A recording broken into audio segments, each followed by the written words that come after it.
নায়ক শাকিব খানের একটা সিনেমা এবার নাকি মুক্তি পাবে, তাণ্ডব। এক সপ্তাহ আগে অনলাইনে টিকিট বুক করে রেখেছে যুবক ছেলে পেলে।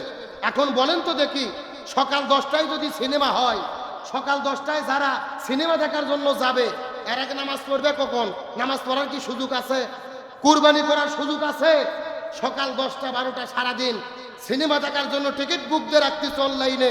যুবকদেরকে বলতে চাই, তোমরা সিনেমা দেখার জন্য টিকিট বুক দাওনি, বরং তোমরা জাহান্নামে যাওয়ার জন্য টিকিট বুক দিয়ে রেখেছো। কথা আমাদের দেশে এমনও যুবক আছে, কুরবানির টেনশন নাই, গুনাহ মাপের টেনশন নেই, ঈদ হবে কি হবে না, নামাজ পড়তে পারবে কি পারবে না, এদের এই সমস্ত টেনশন নেই। এরা ধান্দা নিয়ে বসে আছে, ঈদের দিন কখন আসবে, সুন্দর করে বক্স বাজাবে, গান বাজাবে, সিনেমা হলে যেয়ে সিনেমা দেখবে। এমন যুবক আছে না নাই? কথা কন না কে? নায়ক শাকিব খানের একটা সিনেমা এবার নাকি মুক্তি পাবে, তাণ্ডব। এক সপ্তাহ আগে অনলাইনে টিকিট বুক করে রেখেছে যুবক ছেলে পেলে। এখন বলেন তো দেখি, সকাল 10টায় যদি সিনেমা হয়, সকাল 10টায় যারা সিনেমা দেখার জন্য যাবে, এর আগে নামাজ পড়বে কখন? নামাজ পড়ার কি সুযোগ আছে? কুরবানি করার সুযোগ আছে? সকাল 10টা 12টা সারাদিন সিনেমা দেখার জন্য টিকিট বুক দিয়ে রাখতেছে অনলাইনে। যুবকদেরকে বলতে চাই, তোমরা সিনেমা দেখার জন্য টিকিট বুক দাওনি, বরং তোমরা জাহান্নামে যাওয়ার জন্য টিকিট বুক দিয়ে রেখেছো। কথা বল না কে? আমার দেশের মিডিয়া এই যে ঈদ চলতেছে, আমাদের কি কেমন করতে হবে? এই যে আজকে 9 জিলহজ, একটা রোজা রাখলে অতীত 1 বছর, ভবিষ্যৎ 1 বছর, 2 বছরের জীবনের গুনাহ মাফ। সুবহানাল্লাহ বলেন। এই সমস্ত ফজিলতের কথা কোন টেলিভিশনে কি প্রচার হয়? জোরে বলেন, প্রচার হয়? টেলিভিশনের ভেতরে হজের ফজিলতের প্রচার নাই, ইয়ৌমুল আরাফাতের আমলের প্রচার নাই, আইয়ামে তাশরিকের আমলের প্রচার নাই। ঈদের 1 মাস আগে থেকে নায়ক শাকিব খানের কি সিনেমা আসতেছে, তাণ্ডবে কি হচ্ছে, কে নায়ক নায়িকা, লিচুর বাগানে কি হলো, কাঁঠালের বাগানে কি হলো, এইগুলো খবর নিয়ে তারা ব্যস্ত। কথা বলেন ঠিক কিনা? এটা মুসলমানের দেশ, আমাদের ভাবতে লজ্জা হয়। আর ইসলামী চ্যানেল ছিল ইসলামিক টিভি, দিগন্ত টেলিভিশন, যেগুলো টেলিভিশনে ইসলামের পক্ষে কথা বলা হতো, স্বৈরাচার হাসিনা বন্ধ করে দিয়েছে।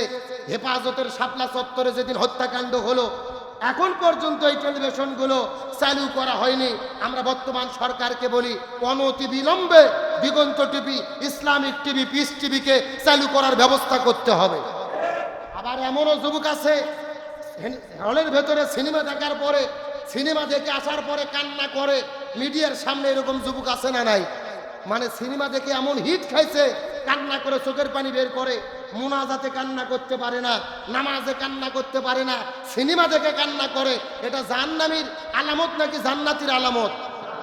আমি যুবকদের বলতে চাই, মুনাজাতে কান্না করো না, আল্লাহর ভয়ে কান্না করো না, জাহান্নামের ভয়ে কান্না করো না, সিনেমা দেখে কান্না করো। মনে রেখো, একটা ফোঁটা পানি জাহান্নামে যাওয়ার জন্য যথেষ্ট হতে পারে।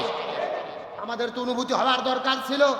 যদি এই দিন ইব্রাহিম আলাইহিস সালাম ইসমাইল আলাইহিস সালামকে কুরবানি করতেন, আজকে তো আমার বাবা মাকে কুরবানি করত, আমিও কুরবানি হয়ে যেতাম। সেই অনুভূতিটা আমাদের ভেতরে আছে। খাও দাও ফুর্তি করো, দুনিয়াটা মস্ত বড়। গরু একটা বাবা কিনেছে, জবে করা হয়েছে, ইচ্ছা মতো খাওয়া হচ্ছে। আপনি বক্স বাজায় নাচানাচি করতেছেন, সিনেমার হলে যে আড্ডা মারতেছেন, এটা মুসলমানের কাজ হতে পারে না। কুরবানির জন্য আমাদের অনুভূতির দরকার আছে না নাই? বলা হয়েছে কোনো পশু কুরবানি করা যাবে না। যদি কেউ কুরবানি করে তাকে জরিমানা করা হবে, জেলে বন্দি করা হবে, শাস্তি দেওয়া হবে। কারণটা কি?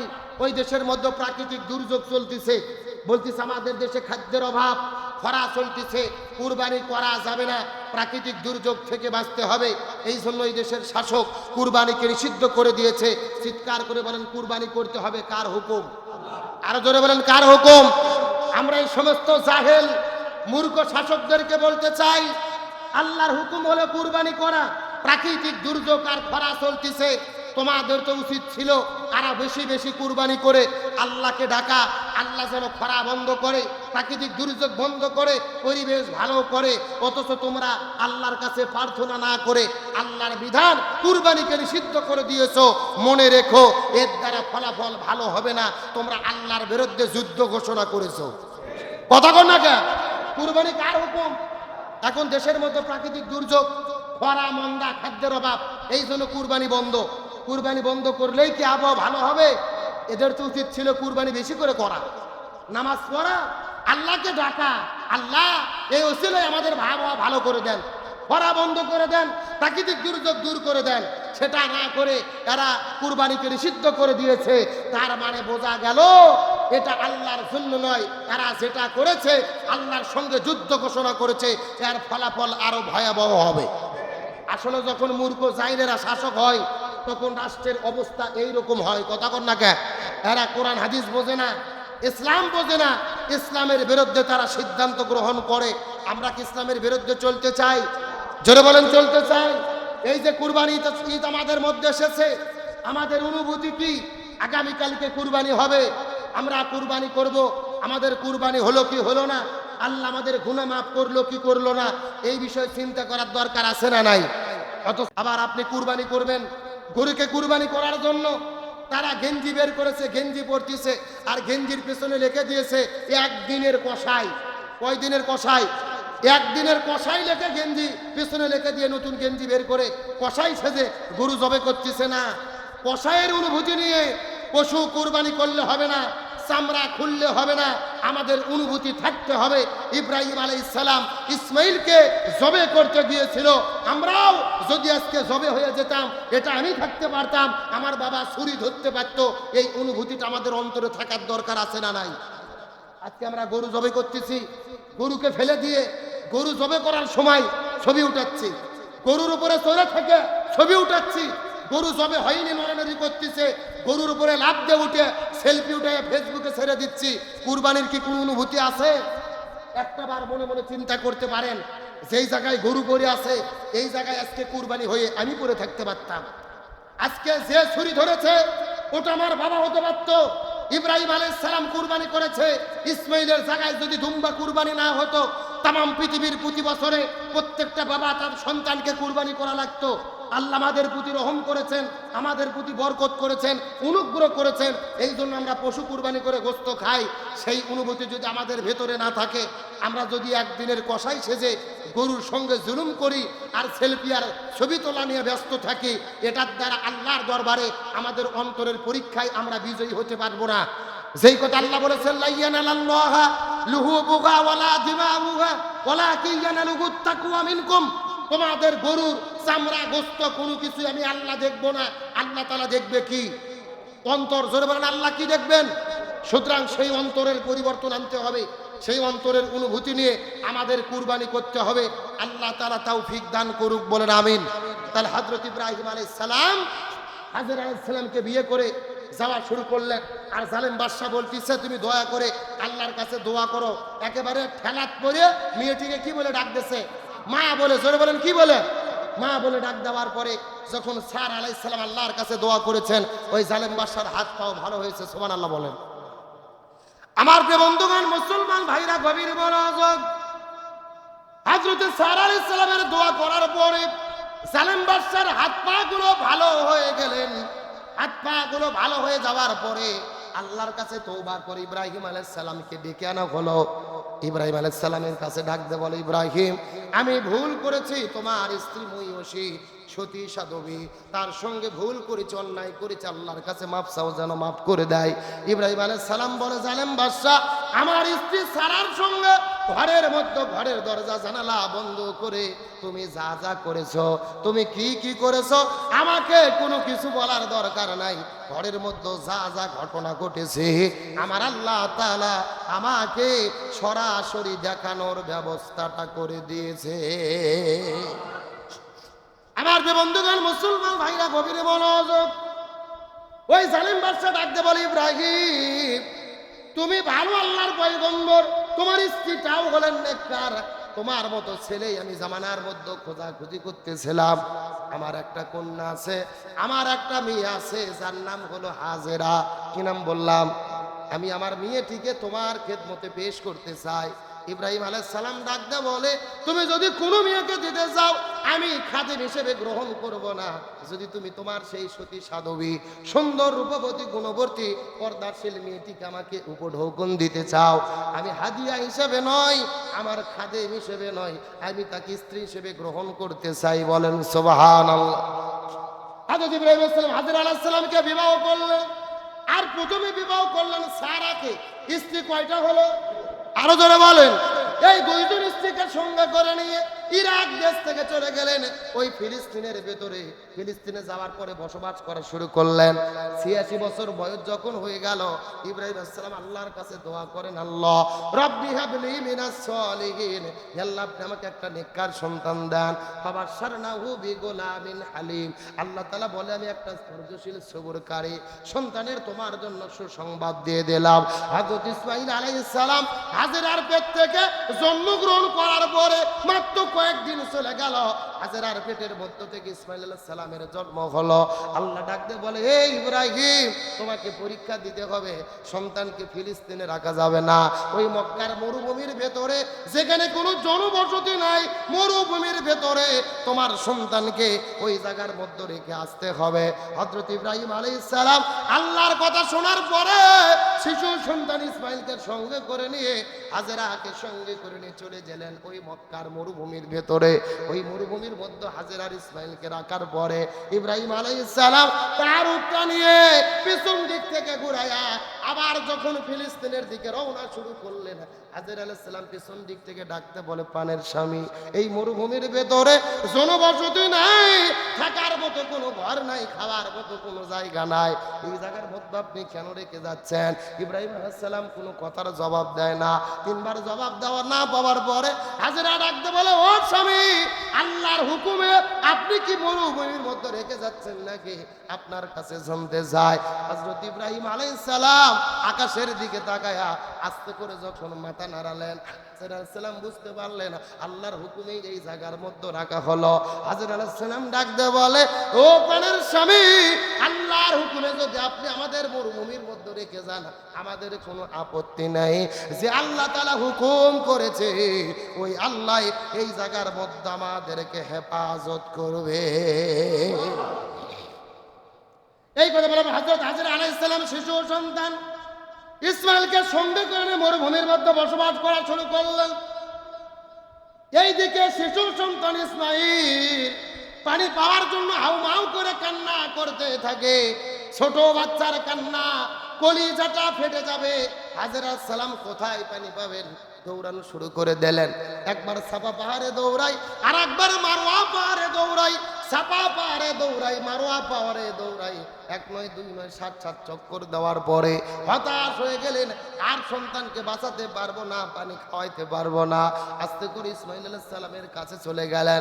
যার পরে লক্ষ্য করে দেখে হযরত ইসমাঈল আলাইহিস সালাম তার পা দিয়ে আস্তে করে মাটির মধ্যে আঘাত করেছে। তার পায়ের আঘাতে মাটিটা ছিদ্র হয়ে গেছে, তার মাটির মধ্য থেকে পানি বের হওয়া শুরু করে দিয়েছে। ওই জমজম নামক কূপের ভেতর থেকে পানি বের হওয়া শুরু করলেন। হাজেরা আলাইহিস সালাম যাওয়ার পরে লক্ষ্য করে দেখে পানিটা বের হওয়ার পরে পুরো মদিনা মক্কার ভেতরে পানি প্রবাহিত হওয়া শুরু করলেন। হাজেরা আলাইহিস সালাম যাওয়ার পরে আরবিতে ডাকতে বললেন, ঝাম ঝাম। ঝাম মানে হলো থামো, এ পানি তুই থাম, এ পানি তুই থাম, কিন্তু পানি থামে না। হাজরা আলাইহিস সালাম যখন পানিটা থামাতে পারলেন না, ইটার বালি নিয়ে এসে চতুর্দিক থেকে বাঁধ নির্মাণ করলেন, পানিটা আটকায়া দিলেন। কিতাবের মধ্যে এসেছে যদি হাজরা আলাইহিস সালাম এই পানিটা আটকায়া না দিত, এই পানিটা প্রবাহিত হতে হতে তামাম পৃথিবী প্রবাহ হতে থাকতে। হাজরা আলাইহিস সালাম এই যে কূপের পানিকে জাম জাম বলেছিলেন, এই জন্য তখন থেকে এই কূপের নাম হলো জামজাম। এই জমজম কূপের পানি লক্ষ লক্ষ হাজিরা হজ করতে যায়, সেদিন থেকে প্রবাহ শুরু হয়েছে, পানিটা ওঠা শুরু হয়েছে, কিন্তু এখন পর্যন্ত পানি কিন্তু ওঠাটা বন্ধ হয় নাই। তামাম পৃথিবীর লক্ষ লক্ষ হাজিরা মক্কা মদিনায় হজ করতে যায়, পেট ভরে ভরে জমজম কূপের পানি খায়, আবার তামাম পৃথিবীর হাজিদের জন্য বোতলে বোতলে বোতলে সংগ্রহ করে। এই জায়গায় হযরত হাজরা আলাইহিস সালাম কূপটাকে কেন্দ্র করে ছোট্ট একটা ঘর করে বসবাস করা শুরু করলেন। ইসমাঈল আলাইহিস সালামের বয়স যখন 9 বছর হয়ে গেল, 7 বছর থেকে 9 বছর হয়ে যাবে, হযরত ইব্রাহিম আলাইহিস সালাম তখন স্বপ্নের মধ্যে দেখলেন যে তিনি তার সন্তানটাকে কুরবানি করতেছেন। ইব্রাহিম আলাইহিস সালামের উপরে আল্লাহর হুকুম হওয়ার পরে ইব্রাহিম আলাইহিস সালাম ফিলিস্তিন থেকে রওনা করে যেতে যেতে মক্কায় যখন চলে গেলেন, মক্কার ভেতরে যাওয়ার পরে লক্ষ্য করে দেখে মক্কার মধ্যে সুন্দর একটা বসতি হয়ে গেছে। হাজার হাজার মানুষের ভেতরে ইব্রাহিম জিজ্ঞেস করে বলে, হাজিরার ঘর কোনটা, ইসমাইলের ঘর কোনটা জানতে চায়। সবাই লক্ষ্য করে দেখে দিলেন ওই ঘরের মধ্যে ইসমাইল আর হাজেরা থাকে। আস্তে করে যাওয়ার পরে ইব্রাহিম আলাইহিস সালাম হাজেরার ঘরের দরজায় যখন চলে গেছে, শিশু সন্তান ইসমাইল জীবনে কোনোদিন বাবাকে দেখে নাই, বুদ্ধি হওয়ার পরে দেখার মতো কোনো সুযোগ হয় নাই। কিন্তু ইব্রাহিম আলাইহিস সালামের দিকে লক্ষ্য করে দেখে ইব্রাহিম আলাইহিস সালামের শরীরে যেই জামাটা পরা আছে এইরকম একটা জামা ঘরের মধ্যে ছিলেন। দীর্ঘ 9 বছর ধরে তার মা হাজেরা ওই জামাটা ধরে ধরে কান্না করেছেন, বুকের মধ্যে জড়িয়ে ধরেছেন। ওই জামাটা দেখে দেখে তার মনের যন্ত্রণাটা মিটাইছে। ইসমাইল সালামের বুঝতে বাকি রইল না, এই যে জামা একটা ঘরের মধ্যে টাঙানো, একই রকম জামা পরে এই মানুষটা আমাদের ঘরের মধ্যে এসেছে রে। তার মানে ইসমাইল বুঝতে পেরেছে এই মানুষটা যেন তেন কোনো মানুষ নয়, এই মানুষটাই হলেন আমার পিতা হযরতে ইব্রাহিম আলাইহিস সালাম। লিল্লাহি তাকবীর। হযরত ইব্রাহিম আলাইহিস সালাম হাজেরাকে ডাকতে বলে, বিবি আমি আমার সন্তান ইসমাইলকে নিয়ে ওই মিনা পাহাড়ের কাছে যেতে চাই। হযরত হাজেরা আলাইহিস সালাম সন্তানটাকে সাজুগুজু করে দিয়ে, নতুন জামা পরে দিয়ে, সুন্দর করে আতর সুরমা লাগায়া ইব্রাহিম আলাইহিস সালামের হাতে সন্তানটাকে তুলে দেন। হযরত ইব্রাহিম আলাইহিস সালাম ইসমাইলকে সঙ্গে করে নিয়ে মিনা পাহাড়ের দিকে যখন রওনা করলেন, শয়তান চিন্তা করেছেন সর্বনাশ, এটা কিভাবে সম্ভব, বাবা হয়ে সন্তানকে কিভাবে জবে করে হত্যা করবে, মানুষ হয়ে মানুষকে কিভাবে জবে করতে পারে। শুধুমাত্র আল্লাহর হুকুম পালনের জন্য একটা বাবা নিজের সন্তানকে কিভাবে জবে করে এই দুনিয়া থেকে বিদায় করবে, এটাকে বাধা দিতে হবে। হাজেরার কাছে যাওয়ার পরে ডাকতে বলে, হাজেরা কি ভুল করলা, সর্বনাশ করলা, তোমার সন্তানটাকে ইব্রাহিমের সঙ্গে কেন পাঠাই দিলে? ইব্রাহিম তো আমার সন্তানটাকে জবে করে বিদায় করে দেবে। হাজেরা ডাকতে বলে, শয়তান রে, বাবা কি সন্তানকে জবে করতে পারে নাকি? শয়তান ডাকতে বলে, আল্লাহ হুকুম করেছে তোমার সন্তান ইসমাইলকে জবে করার জন্য। হাজেরা ডাকতে বলে, আল্লাহ যদি হুকুম করে থাকে, আমি শুধু ইসমাইল নয়, আমি 1 নয় 2 নয়, এইরকম আল্লাহ যদি আমাকে 100 ইসমাইল দান করে, আমি 100 ইসমাইলকে আল্লাহর জন্য কুরবানি করতে প্রস্তুত আছি। হাজের একটা হাতের মধ্যে পাথর নিয়ে শয়তানকে নিক্ষেপ করলেন। এইবারে শয়তান যখন হাজেরাকে ধোঁকা দিতে পারলেন না, ইসমাইলের কাছে যাবার পরে বলে, ইসমাইল তুমি কোথায় যাও? তোমার বাবা তোমাকে নিয়ে যাচ্ছে, মিনা পাহাড়ে নিয়ে যাওয়ার পরে তোমাকে জবে করে হত্যা করবে। ইসমাইল ডাকতে বলে, কখনোই সম্ভব নয়, বাবা তার সন্তানকে জবে করতে পারে না। শয়তান ডাকতে বলে, ইসমাইল লক্ষ্য করে দেখো, তোমার ওই যে বাবার জুব্বার নিচে একটা চাকু আছে, এই চাকু দিয়েই তোমাকে জবে করবে, আল্লাহ হুকুম করেছে, এই জন্য তোমাকে কোরবানি করা হবে। ইসমাইল আলাইহিস সালাম বলে, শয়তান আল্লাহ যদি হুকুম করে, আমি ইসমাইল একবার নয়, আল্লাহর সন্তুষ্টির জন্য আমি প্রয়োজনে 1000 বার কোরবানি হতে রাজি আছি। এই কথা বলে ইসমাইল ইব্রাহিমকে ডাকতে বলে, বাবা এই যে শয়তান এসেছে আমাকে ধোঁকা দেওয়ার জন্য। এই কথা বলার পর ইব্রাহিম তার পুত্র ইসমাইল 2 জন মিলে হাতের মধ্যে পাথর নিয়ে শয়তানকে নিক্ষেপ করেছিল। ওই যে হাজেরাও কিন্তু শয়তানকে পাথর নিক্ষেপ করেছিল। আজকে तमाम পৃথিবীর হাজার হাজার লক্ষ লক্ষ হাজিরা যারা হজ করার জন্য যায়, তারাও কিন্তু শয়তানকে পাথর নিক্ষেপ করে। ইসমাইল ইব্রাহিম এবং হাজেরা শয়তানকে পাথর নিক্ষেপ করা আল্লাহর কাছে এত বেশি পছন্দ হয়েছে, আল্লাহ হজের ভেতরে পাথর মারাকে বাধ্যতামূলক করে দিয়েছে। কিয়ামত পর্যন্ত যত মানুষ হজ করতে যাবে, তারা সকলেই শয়তানকে পাথর মারতে থাকবে। হাজের আলাইহিস সালাম সাফা মারওয়ার ভেতরে দৌড়াদৌড়ি করেছিল, 7 বার দৌড়াদৌড়ি করেছিল। দৌড়াদৌড়ি করার মানে হলো সাই। হাজেরার দৌড়াদৌড়িটা আল্লাহর কাছে এত বেশি পছন্দ হয়েছিল, যতদিন হাজিরা হজ করবে, উমরা করবে, ওই সাফা মারওয়ার মধ্যে দৌড়াদৌড়ি করা, সাই করা আল্লাহ তাআলা বাধ্যতামূলক করে দিয়েছে।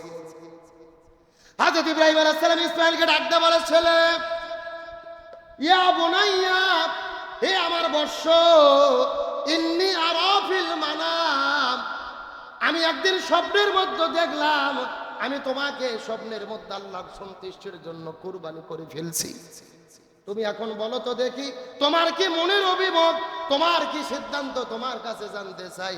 সঙ্গে সঙ্গে সন্তানটা ডাকতে বলে, বাবা দেখলেন আল্লাহর পয়গম্বর, আল্লাহর রাসূল, আল্লাহর পয়গম্বরদের স্বপ্ন সাধারণ কোনো স্বপ্ন নয়, এটা হলো আল্লাহর পক্ষ থেকে রহি। ইয়া আবাতিফ আল মা তুমারু সাতাজিদুনি ইনশাআল্লাহু মিনাস সাবিরিন। বাবা আপনি স্বপ্নের মধ্যে যেটা দেখেছেন এটা শুধু স্বপ্ন রাখলে হবে না, আপনাকে বাস্তবে আকৃতি দিতে হবে। ও বাবা আপনি আমাকে কুরবানি করেন, আমি কুরবানি আমার জন্য প্রস্তুত হয়ে গেলাম। এই কথা বলার পরে মিনা পাহাড়ের পাদদেশে যখন ইসমাইল আলাইহিস সালাম কুরবানি হবে, কুরবানি হওয়ার পূর্বে বাবাকে ডাকতে বলে, বাবা আপনি আমাকে কুরবানি করেন, তবে কুরবানির আগে আপনার কাছে আমি তিনটা ওসিয়ত করতে চাই। ও বাবা আমাকে কুরবানি করার আগে আপনি দয়া করে আমার হাত পা গুলো দড়ি দিয়ে বেঁধে দেবেন। ও বাবা আপনি আমার হাত পা গুলো দড়ি দিয়ে বেঁধে নেবেন। হাত পা গুলো যদি খোলা থাকে আমি বেদবি করতে পারি, আপনার সঙ্গে ধস্তাধস্তি করতে পারি বাবা, এই জন্য আপনি আমার হাত পা গুলো শক্ত করে বেঁধে নেবেন। 2 নম্বর শর্ত হলো, 2 নম্বর ওসিয়ত হলো, আমার কুরবানি করার সময় আমার মাথাটা আপনি নিচের দিকে দেবেন, আমাকে উপর করে চিৎ করে শোয়াই দিয়া আমার মাথাটা বালির মধ্যে ফলায়া ওই ঘাড়ের দিক থেকে জবে করবেন। তার কারণ আমাকে সুন্দর করে সোজা দিকে শোয়ায়া আমার মুখের দিকে তাকায় যদি আপনি কুরবানি করতে যান, আপনাকে শয়তানে ধোঁকা দেবে, কুরবানি করতে পারবেন না, আপনার মনের মধ্যে বড় কষ্ট হতে পারে। 86 বছর বয়সে আল্লাহর কাছে বারবার প্রার্থনা করেছিলেন, রব্বি হাবলি মিনাস সলিহিন, আল্লাহর কাছে চেয়েছে আমাকে পেয়েছিলেন বাবা, সুতরাং আমাকে কুরবানি করার আগে উপর করে শোয়ায় দেবেন। আর 3 নম্বর ওসিয়ত হলো, আমার কুরবানির পরে আমার রক্তমাখা জামাগুলো নিয়ে মার কাছে জমা দেবেন। 9 বছর ধরে আপনি মক্কার মধ্যে ছিলেন না, আপনার একটা জামা আমাদের ঘরের মধ্যে আছে, আমার মা জামাটাকে বুকের মধ্যে নিয়ে মুখের মধ্যে আপনার গন্ধ নাই, আপনার কথা স্মরণ করে, আমার মনে বলে আমিও যদি শহীদ হয়ে যাই, আজকে যদি কুরবানি হয়ে যায়, আমার মা কি নিয়ে বেঁচে থাকবে, একা একা মক্কার মধ্যে বাঁচতে পারবে না, রক্তমাখা জামাটা মার কাছে জমা দেবে না, মা এই সান্ত্বনা নিয়েই পৃথিবীতে বেঁচে থাকতে পারবে। এই কথা বলে হযরত ইব্রাহিম আলাইহিস সালাম হাত পা গুলো সুন্দর করে বাঁধার পরে ইসমাইলকে শোয়া দেওয়ার পরে যখন বিসমিল্লাহ বলে কুরবানি করা শুরু করবেন, চাকুটা চালানো শুরু করবেন, ইসমাইল আলাইহিস সালাম হঠাৎ করে চিৎকার করে বলে, বাবা এই দুনিয়া থেকে বিদায় নিয়ে চলে যাব, সর্বশেষ আপনার কাছে একটা প্রার্থনা করতে চাইবা। আমি ভুল করে বলেছিলাম, হাত পা গুলোকে বেঁধে ফেলতে দিতে বলেছিলাম, ও বাবা আমার হাতগুলো খুলে দেন, আমার পা গুলো খুলে দেন, হাত পা গুলো বাঁধা অবস্থায় আমি যদি কুরবানি হয়ে যাই, হাসরের ময়দানে হাত পা গুলো বাঁধা অবস্থায় আল্লাহ যদি আমাকে হাসর উত্তোলিত করে, আল্লাহ যদি আমাকে প্রশ্ন করে বলে, ইসমাইল রে আমি তো আমার জন্য তোমাকে কুরবানি হতে বলেছিলাম, তুমি কি বাবার অবাধ্য সন্তান ছিলে, এই জন্য তুমি অবাধ্য হয়েছিলে, এই জন্য বাবা তোমাকে হাত পা গুলো বেঁধে বেঁধে জোর করে তোমাকে কুরবানি করেছিল, এই কথা আল্লাহ যদি বলে, আল্লাহর কাছে জবাব দিতে পারবো না বাবা, আমার হাত পা গুলো বেঁধে রাখার কোনো দরকার নাই, আমার হাত পা গুলো খুলে দিয়ে আপনি কুরবানি করতে থাকেন। হযরত ইসমাইল আলাইহিস সালামের হাত পা গুলো বেঁধে দেওয়ার পরে ইব্রাহিম সালাম চাকুটা বের করার পরে তার গলার উপরে বের করে তার গলার উপরে ঠেকায়া বিসমিল্লাহ আল্লাহু আকবার বলার পরে যখন চাকু চালানো শুরু করলেন, চাকুটা কাটে না। ইসমাইল সালাম নিচ থেকে বারবার ডাকতে বলে, বাবা আরো জোরে ছুরি চালান, বাবা আরো জোরে ছুরি চালান, বাবা আরো জোরে ছুরি চালান, আমার প্রতি মহব্বত রাখার কোনো দরকার নাই, আল্লাহর সন্তুষ্টির জন্য আপনি আমার প্রতি মহব্বত রাখবেন না, আরো জোরে ছুরি চালান। ইব্রাহিম সালাম বারবার ছুরি চালাইতে চালাইতে যখন ছুরি কাটে না, ইব্রাহিম আলাইহিস সালাম চাকুটা বের করে রাগ করে জোরে ফেলে দিয়েছেন। মিনা পাহাড়ের পাদদেশে বিশাল বড় একটা পাথর ছিল, ওই পাথরে চাকুটা লাগার পরে পুরো পাথরটা দ্বিগন্ডিত হয়ে গেছে, চাকুর জবান খুলে গেছে। আর ডাকতে বলে, ইব্রাহিম তুমি এত চেষ্টা করে কি লাভ হবে, যে আল্লাহ তাআলা তোমাকে একবার জবে করার জন্য হুকুম করেছে, ওই আল্লাহ আমাকে 10 বার আমাকে কাটার জন্য নিষেধ করে দিয়েছে, আমি আল্লাহর হুকুম বরখেলাপ করে কেমন ভাবে কাটবো। এই কথা বলার পরে ইব্রাহিম আলাইহিস সালাম হাতের মধ্যে মধ্যে চাকু নিয়ে আবারও যখন চাকু চালানো শুরু করলেন, আল্লাহ ডাকতে বলে, হে জিবরাইল, ইব্রাহিম, ইসমাইল এবং তাদের মা হাজেরা পরীক্ষার মধ্যে পাস করে ফেলেছে। ফালাম্মা আসলামা, উভয় যখন তার আত্মসমর্পণ করলেন, ফালাম্মা আসলামা ওয়া তাল্লাহু লিল জাবিন, যখন তারা জবে করার জন্য প্রস্তুত হয়ে গেল, আমি আল্লাহ তাআলা তাদের জবেটা গ্রহণ করে নিলাম। এই জিবরাইল আর বসে থাকা যাবে না, ইসমাইলকে চাকুর নিচে থেকে সরাইয়া জান্নাতের মধ্য থেকে একটা দুম্ব নিয়ে গিয়ে চাকুর নিচে, ইব্রাহিমের চাকুর নিচে ফেলে দাও। এই কথা বলার পরে জিবরাইল সালাম আল্লাহর পক্ষ থেকে জান্নাতের মধ্য থেকে একটা দুম্বা নিয়ে এসে ইব্রাহিম আলাইহিস সালামের কাছ থেকে চাকুর নিচে থেকে ইসমাইলকে সরাইয়া দুম্বাটা ফেলে দিলেন। সঙ্গে সঙ্গে দুম্বাটা কুরবানি হয়ে গেল।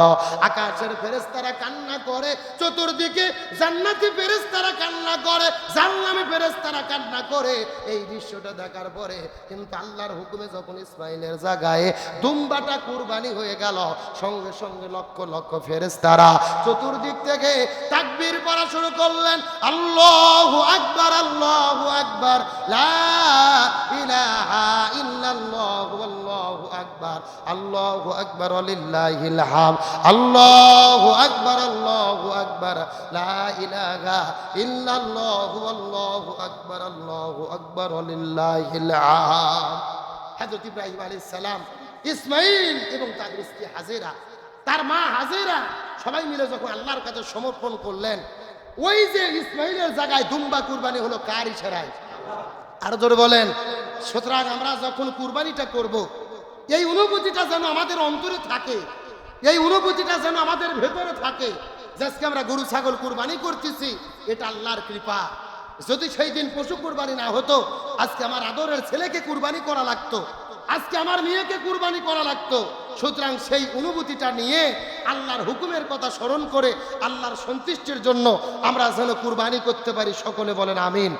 আল্লাহ তাআলা আমাদের সকলের কুরবানিকে কবুল করুক, বলেন আমিন। এখন যারা সুন্নাত পড়েন নাই, কাবলা আলোচনা ছাড়া সুন্নাত